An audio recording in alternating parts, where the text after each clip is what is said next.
বিশ্বনাথত কংগ্ৰেছৰ বৃহৎ যোগদান কাৰ্যসূচী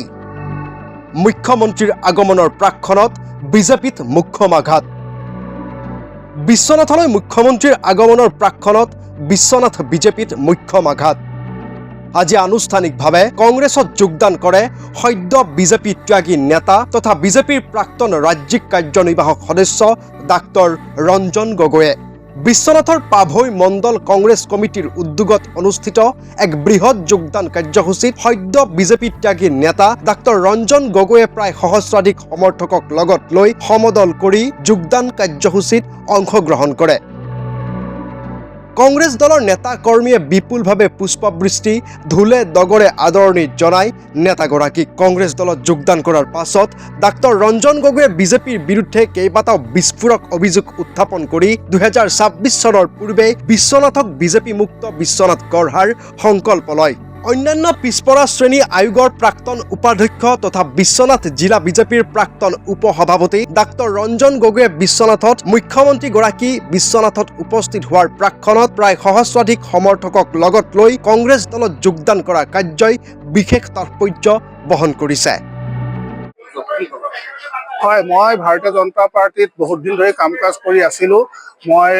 ভাৰতীয় জনতা পাৰ্টি বিশ্বনাথ জিলাৰ দুবাৰ উপসভাপতি আছিলোঁ এবাৰ জেনেৰেল ছেক্ৰেটাৰী আছিলোঁ মই প্ৰায় 12 বছৰ ষ্টেট এক্সিকিউটিভ মেম্বাৰ হৈ আছিলোঁ আৰু অসমৰ বিভিন্ন জিলাত 8খন জিলাত মই প্ৰভাৰী হিচাপে কাম কৰিছিলোঁ ঢকুৱাখানা ধেমাজি লখিমপুৰ শোণিতপুৰ ওদালগুৰি কোকৰাঝাৰ গোৱালপাৰা আদি জিলাসমূহত প্ৰভাৰী হিচাপে কাম কৰিছিলোঁ আৰু বহুত নিষ্ঠা সহকাৰে কাম কৰিছিলোঁ কিন্তু বৰ্তমান দেখিবলৈ পাইছোঁ যে বৰ্তমান বিজেপিৰ কিছুমান নেতৃস্থানীয় নেতা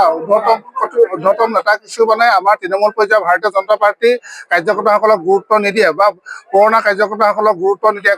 লবি চলি আছে আৰু গুৰুত্ব নিদিয়াৰ কাৰণে মই এইবিলাক কথা একেবাৰে ভাল নাপাওঁ ইয়াৰ উপৰিও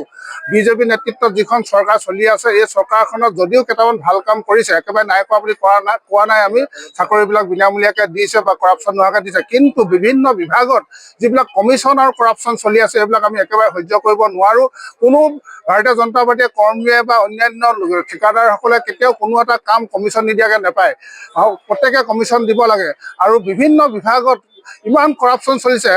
উদাহৰণস্বৰূপে যদি ব্লকবিলাকত আপোনালোকে চাই ব্লকবিলাকত অবাধ দুৰ্নীতি এনৰেগা নামত অবাধ দুৰ্নীতি চলি আছে কোনো এজন কৰ্মীয়ে পইচা নিদিয়াকৈ এটাও এনৰেগা কাম নাপায় গতিকে এইবিলাক ইমান দুৰ্নীতি কৰাপশ্যন কমিশ্যন মই সহ্য কৰিব নোৱাৰাৰ কাৰণে ব্যক্তিগতভাৱে মই ভাৰতীয় জনতা পাৰ্টি দলটো ত্যাগ কৰিলোঁ আৰু আজি ভাৰতীয় জাতীয় কংগ্ৰেছত মই যোগদান কৰিছোঁ আনুষ্ঠানিকভাৱে তাৰপিছত আপোনাৰ কিবা পৰিকল্পনা আছে নেকি আৰু বিশ্বনাথত বিজেপি মুক্ত কৰাৰ কথা কৈছে আপুনি কি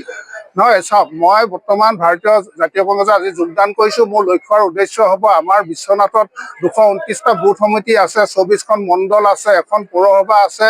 আৰু